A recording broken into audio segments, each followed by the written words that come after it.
Қазақстанның ең әдемі, көрікті жерлерінің бірі Қарқаралы. Қарқаралы сілеміндегі көлдер мен өзендер, таулар мен қайынды қарағайлы ормандар ерекше сұлулықтармен көз тартады.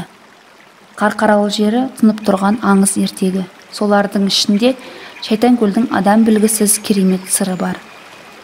Шайтанкөл биіктігі шамамен 1200 метр болатын Бұғылы тауының ең биік аңғарында, тау шыңында орналасқан. Көлдің түбін осы күнге дейін ешкім көре алмаған деген пікір де жоқ емес. Жалпы ұзындығы 6 метр, көлдің ені 40 метр.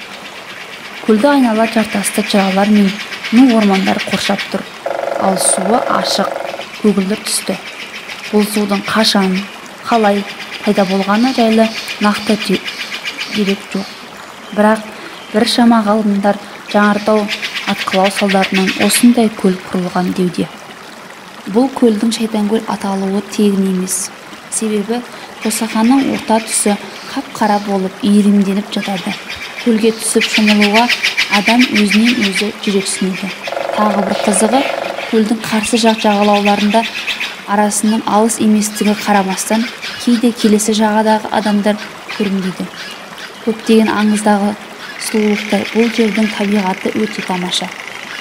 Көлге көтерілген сайын жан-жағындағы керемет жартасты жыраулардың көрінісі тамсанасын.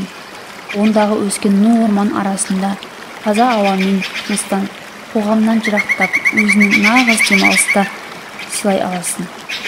Расымен де, шарасына шүпілдей толып жатқан шың басындағы айдыны әсем аспан көл, турасында ел арасында айтылар аңызда, әсфанада жетерлік.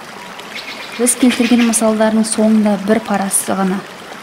Әйгілі көлдің тіпті бүгінгі ғылыми техниканың дамыған тұсында да толықтай зерттеліп, тереңдігімен еш өзен қимайтын, ағып шықпайтын бассейн суы құрамында әлі күнге дейін анықталып, нақты сараптамалардың жасалмауы, алдағы уақытта жүргізілер тыңғылықты зерттеу жұмыстарының сұранып тұрғаны даусыз. Бір басының мың құпиясы тоғыстырған шытырман Шайтанкөл.